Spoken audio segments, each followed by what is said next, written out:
नमस्कार, मी प्रशांत सोनार. झी 24 तासच्या या विशेष कार्यक्रमामध्ये आपलं स्वागत. आज आपण चर्चा करणार आहोत जीवनशैलीतील विकारांवरती. अनेक समस्या अशा आहेत ज्या जीवनशैलीमुळे उद्भवल्या गेल्या आहेत आणि त्या विशेषतः मुलं असतील, तरुण असेल किंवा वृद्ध असेल, या सगळ्यांवरतीच त्यांचा परिणाम होतोय. आजची जीवनशैली ही सर्वस्व आहे असं आपल्याला वाटतं, पण ती सर्वस्व कुठे आहे तर सोशल मीडिया किंवा डिजिटल स्क्रीन, म्हणजे थोडक्यात काय तर इलेक्ट्रॉनिक गॅजेट्स, ज्यामुळे आपल्या डोळ्यांवरती त्याचा विशेष परिणाम होतो. ही जीवनशैली विविधकडे नेणारी असली तरी डोळ्यांशी संबंधित गुंतागुंत वाढवणारी आहे.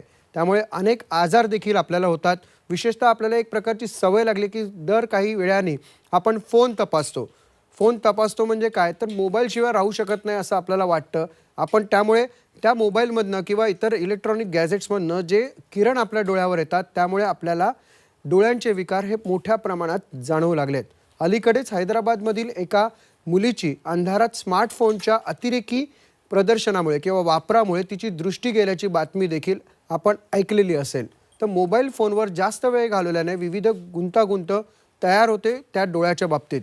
आणि आज यासाठीच आपल्याकडे मार्गदर्शन करणार आहेत अनेक जे प्रसिद्ध असे नेत्रतज्ञ आहेत.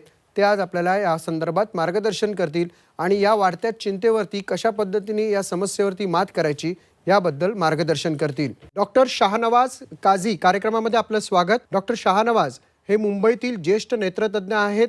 डॉक्टर शाहनवाज काझी हे मुंबईत आशू आय हॉस्पिटल चालवतात. ते KB बाबा हॉस्पिटल वांद्रे येथे मानद नेत्रचिकित्सक आहेत.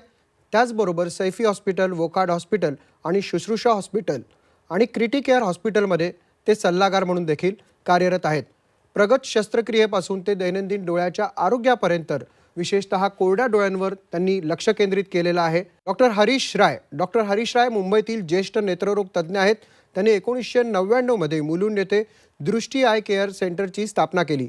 त्यांनी मुंबईच्या ईशान्य उपनगरामध्ये फेको इमल्सिफिकेशन सर्जरी म्हणजेच मोतीबिंदू शस्त्रक्रिया सुरू केली. मोतीबिंदू शस्त्रक्रिया आणि लेसिक शस्त्रक्रिया ही त्यांची विशेष आवड. डॉक्टर सुमित लहाने हे आपल्यासोबत जोडले गेलेले आहेत. डॉक्टर सुमित लहाने यांनी MS ऑप्थिमॉलॉजी केलेलं आहे. JJ हॉस्पिटलमधून रघुनाथ नेत्रालयमध्ये ते कार्यरत आहेत. कॉर्निया आणि रिफ्रॅक्टिव्ह सर्जरीमधील फेलोशिप त्यांनी घेतलेली आहे. त्याचबरोबर ऑक्युलर ऑन्कोलॉजिस्ट आणि ऑक्युलोप्लास्टी तज्ज्ञ आहेत. डॉक्टर गिरीश गद्रे यांच्या बाबतीत बोलायचं झालं तर Gadre I hospital I care आणि लेझर सेंटरमधील ते प्रॅक्टिस करत असतात. कोल्हापूर आणि कुडाळ येथील कन्सल्टंट नेत्रतज्ञ म्हणून प्रसिद्ध आहेत. BG लिमये हा पुरस्कार देखील त्यांना मिळालेला आहे. राज्य परिषदेत YC पंडित संशोधन पुरस्कार हा त्यांच्या नावावर त्यांना मिळालेला आहे. पियर रिव्ह्यू केलेल्या जर्नल्समधील 8 प्रकाशनं राष्ट्रीय आणि राज्य परिषदांमध्ये संशोधन त्यांनी सादर केलेलं आहे. डॉक्टर निलेश गिरी हे देवगिरी मेमोरियल सुपर स्पेशालिटी आय हॉस्पिटल पुणे मध्ये कार्यरत आहेत. मोतीबिंदू आणि डोळ्यातील पडदा संदर्भातील आजारांचे ते सर्जन आहेत.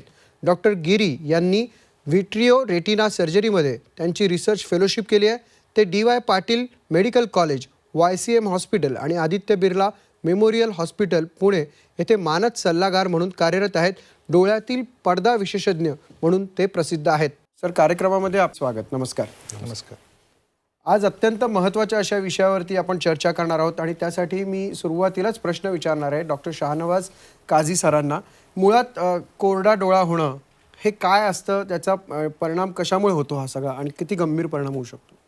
आजकाल काय झालेलं आहे की स्पेशली कोविडनंतर खूप स्क्रीन टाईम वाढलेलं आहे लोकांचं आणि आम्ही म्हणतो की न्यू नॉर्मल. आता न्यू नॉर्मलमध्ये असं झालेलं आहे की पूर्वी आम्ही 1-2 तास कम्प्युटरवर किंवा स्क्रीन्सवर हे करत होतो, पण आज 8 ते 9 तास जे आहे ते लोक कम्प्युटरवर असतात किंवा मोबाईलवर असतात आणि त्याच्यामुळे जे प्रॉब्लेम आहे हे खूप गंभीर प्रॉब्लेम आहे. आणि जे आपले अश्रू असतात ते अश्रू ग्रंथी असतात, त्याच्यातनं अश्रू बाहेर येतात आणि डोळ्याला जे आहे लुब्रिकेशन जे आहे ते देतात.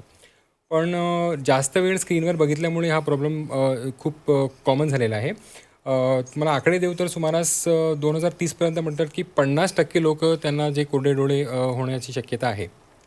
एक दुसरं आजकाल असं झालेलं आहे की फोनाशिवाय लोक राहू शकत नाही. एकदम रेस्टलेस होऊन जातात आणि त्याला नोमोफोबिया म्हणतात. म्हणजे असं की नो मोबाईल फोबिया म्हणजे नो मोबाईल फोबिया, की जर फोन भेटलं नाही तर लोक रेस्टलेस होतात आणि अस्वस्थ व्हायला लागतात आणि रात्री पण जे आहे काही लोक ऑलमोस्ट 90% म्हणजे पर्सेंटेज असं आहे की 90% लोक जे आहे ती रात्री मोबाईलवर असतात. रात्रीचा प्रॉब्लेम असा आहे की जेव्हा लाईटी कमी असतात लोक जास्त करून लाईट्स बंद करून मोबाईल वापरतात. तर लाईट बंद केल्यामुळे काय होतं की कॉन्ट्रास्ट खूप जास्त होतो. एक बाहेर अंधार आहे आणि म्हणजे जे स्क्रीनची लाईट्स आहेत ते खूप जास्त आहेत. बरोबर. तर त्याचा जास्त परिणाम डोळ्यांवर होतो. नक्कीच. डॉक्टर हरीश, मला तुमच्याकडनं जाणून घ्यायला हवेल की ड्राय आईज हा जे म्हणतायत सरांनी जे सांगितलं ते तुम्ही कशा वेगळ्या पद्धतीने एक्सप्लेन कराल आणि मुळात हे ह्यातले सगळे जे घटक कोणते आहेत की कशामुळे हे सगळं होऊ शकतं सायंटिफिकली?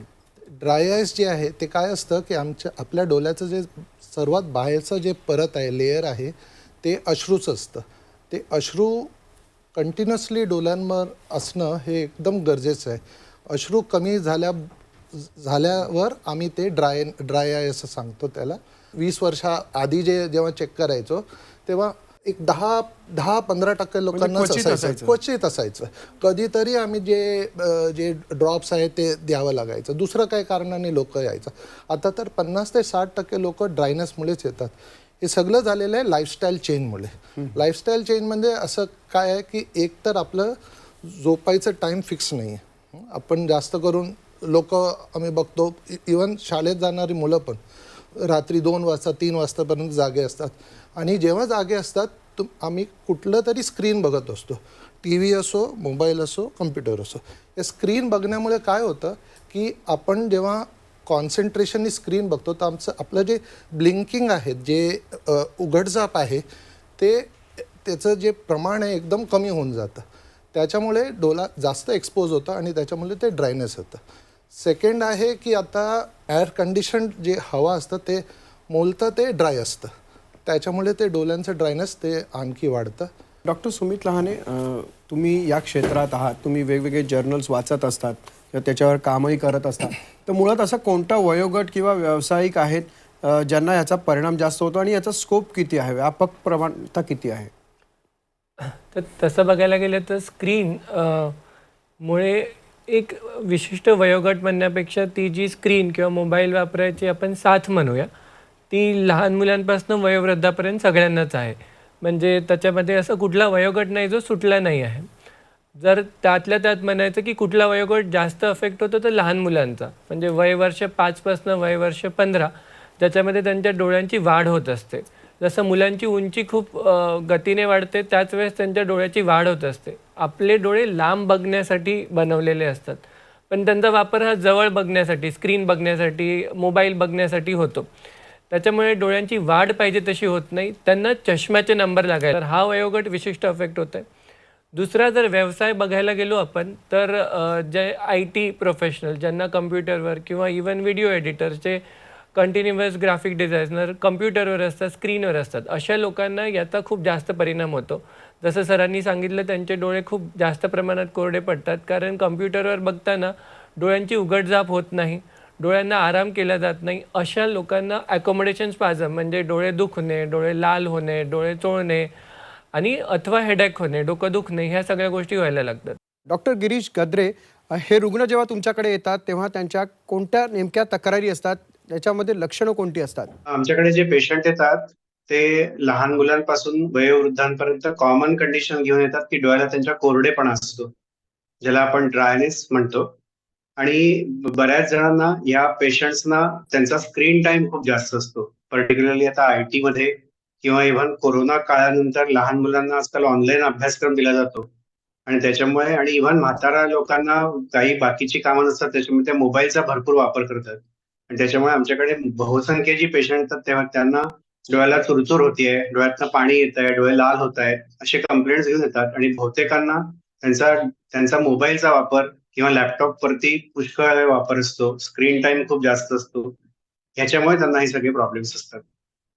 आणि या पेशंटना जे डोळ्याला त्रास होतात ते डोळ्यातनं पाणी येणे, चुरचुरणे, लाल होणे, ह्याच्यासोबत त्यांना सायकोलॉजिकल पण बरेच वेळा प्रॉब्लेम येतात. म्हणजे बराच वेळ दिवसभर आपण स्क्रीन टाइम किंवा मोबाईल आणि लॅपटॉपवर असल्यामुळे संध्याकाळी चिडचिड होते त्यांची. बऱ्याच जणांना डिप्रेशनचे अटॅक येतात, रात्री झोप लागत नाही. हे सगळे त्यांच्या कंप्लेंट्स असतात. डॉक्टर निलेश, या डिजिटल स्क्रीन्समुळे आपल्या डोळ्यांना कशा पद्धतीचं नुकसान होत चाललंय? डिजिटल स्क्रीन यूजमुळं जो दुष्परिणाम होतो तो मेजरली 2 फॅक्टर्समुळे आहे सध्या.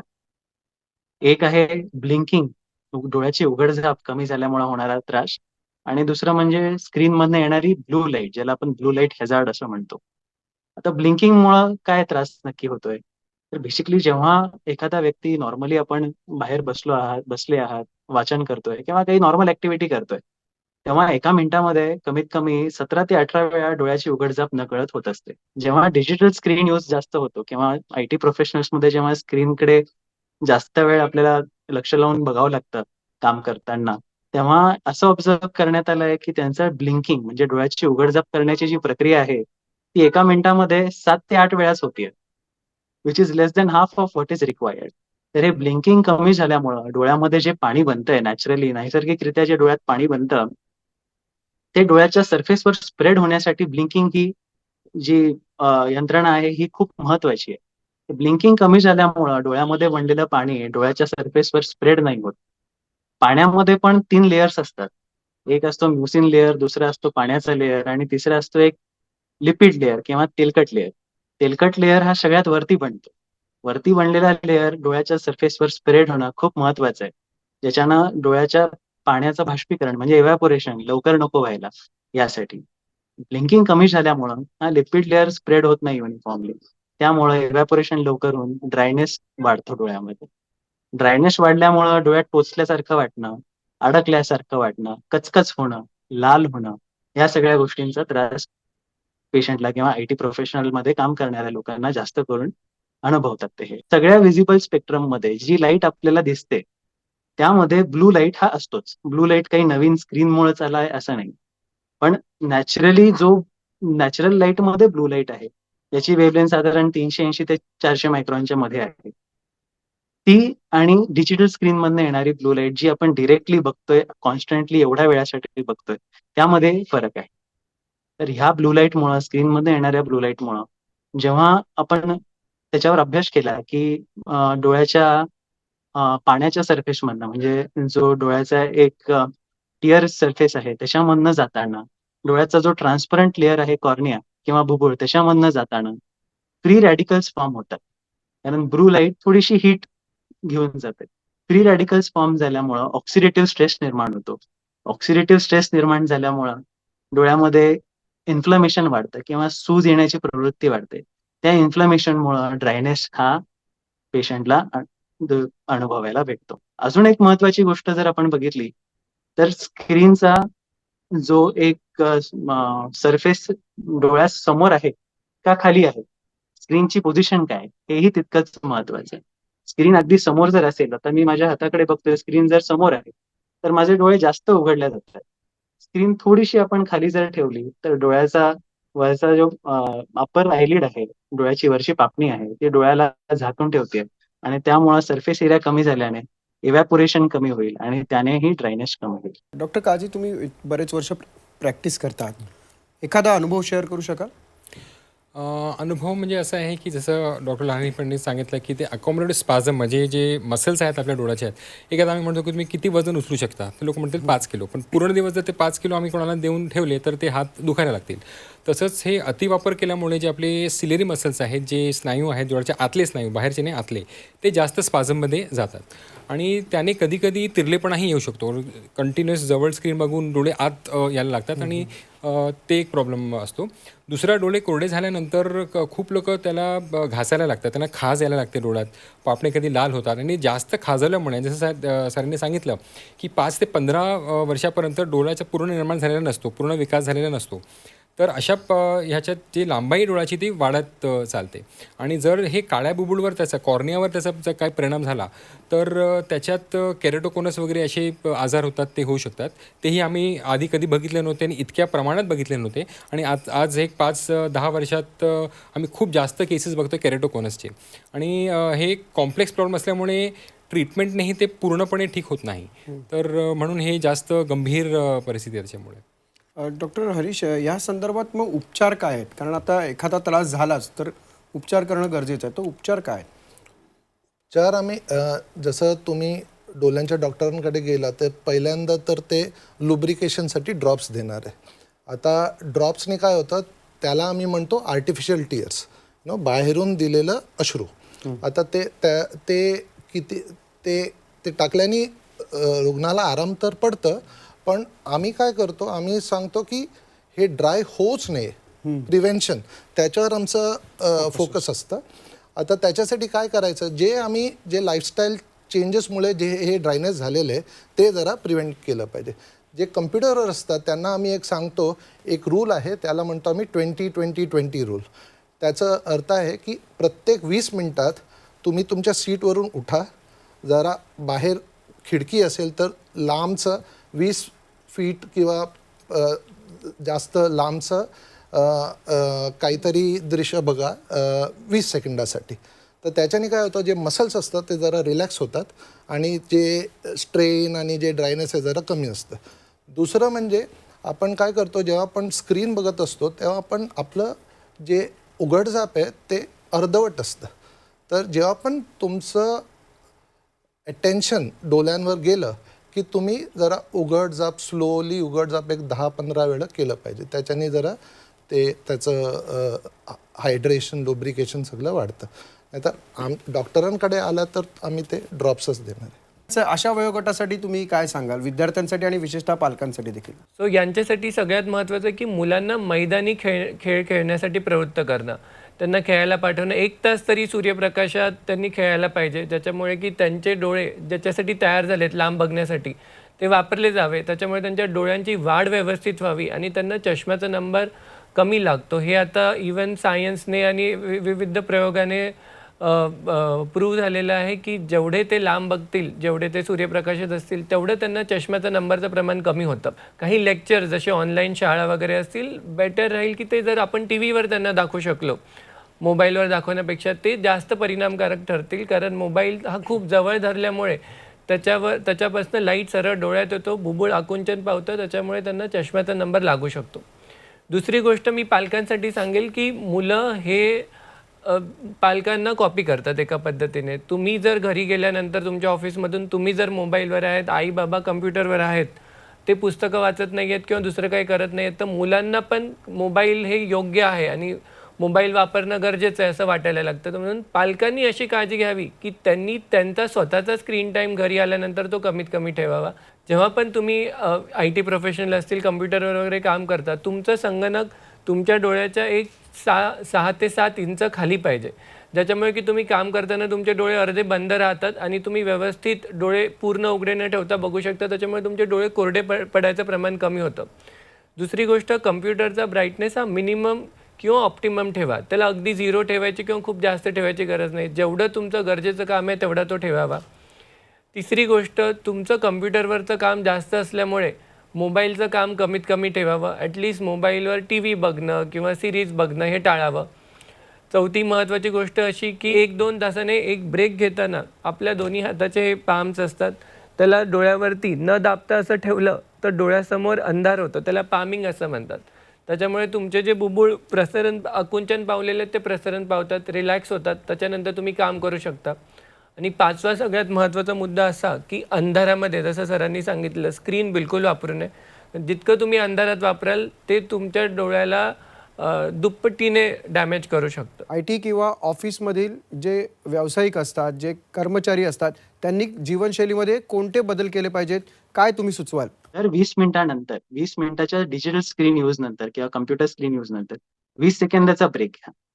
त्या ब्रेकमध्ये कमीत कमी 20 फूट लांब, 20 फूट म्हणजे साधारण 6 मीटर लांब, 6 मीटर लांब बघा आणि त्या 20 सेकंदांमध्ये तुम्ही कमीत कमी 20 वेळा ब्लिंक करा, डोळ्याची उघडझाप करा. ह्याने होणारा डोळ्यावर जो आलेला ताण आहे हा कमी होईल. सेकंडली, डाएटमध्ये जसं आपण मगाशी डिस्कस केलं की ऑक्सिडेटिव्ह स्ट्रेस रिलेटेड डॅमेज होते ब्लू लाईट. तर अँटीऑक्सिडंट रिच फूड मटेरियल जसं फ्रुट्स झाले, फ्रेश फ्रुट्स झाले, हिरव्या पालेभाज्या झाल्या, या सगळ्या गोष्टी तितक्याच महत्त्वाच्या. डॉक्टर गिरीश, प्रेक्षक हे जे पाहत आहेत त्यांना तुम्ही काय संदेश देऊ इच्छिता? 2 महत्वाच्या गोष्टी. आपण जसा उपास करतो आपलं पोट चांगलं राहण्याकरता, तसं आपण मोबाईल वापर कमी व्हावा याच्याकरता आपण डिजिटल फास्टिंग नावाची एक संकल्पना नवी तयार होते की आपण दिवसातनं एक स्पेसिफिक वेळ ठरवायचा की आपण कुठलेही स्क्रीन, कुठलाही मोबाईल, कुठलाही TV वापरायचा नाही. हे करू शकतो, ज्याच्याकडून आपल्या डोळ्याला शांतता मिळेल, आपल्या डोळ्याचं स्वास्थ्य चांगलं राहील जास्तीत जास्त आउटडोअर ऍक्टिव्हिटीज संध्याकाळच्या वेळेला करण्याचा प्रयत्न करायला पाहिजे, की बाहेरचे खेळ खेळायला पाहिजे, कुठेतरी बाहेर जायला पाहिजे, आपल्या हॉबीज डेव्हलप करायला पाहिजे. लहान मुलांना घरी बसून जे काम करतात ते बाहेरचे खेळ खेळवले पाहिजेत, ह्या गोष्टी केल्या पाहिजेत. आणि दुसरी गोष्ट, आपण डिजिटल डिटॉक्सिफिकेशन नावाची एक संकल्पना नवी राबवली जाते, की ज्याच्यामध्ये आपण जसं शरीराचं डिटॉक्सिफिकेशन करतो, आजकाल आपण सांगितलं होतं प्राणायाम करा, बाहेर फिरायला जा, तसं मोबाईल वापरांपासून आपण लांब राहायला पाहिजे, असा आपण एक संकल्प केला पाहिजे. संध्याकाळच्या वेळेला झोपायच्या आधी आपण मोबाईल घेऊन बसतो, तो शक्यतो टाळला पाहिजे, जेणेकरून डोळ्यांवरती जो संध्याकाळच्या वेळेला आपल्याला त्रास होतोय तो कमी येईल आणि त्याच्यामुळे आपल्या डोळ्याचं स्वास्थ्य चांगलं राहील. या खरं तर या खूप आवश्यक गोष्टी आहेत आणि तुमच्यासारखे तज्ज्ञ मार्गदर्शक हे जेव्हा सांगतात तेव्हा निश्चितच प्रेक्षकांमध्ये फरक पडेल अशी आशा करूयात. तुम्ही इथे आलात त्याबद्दल आपले धन्यवाद. नमस्कार.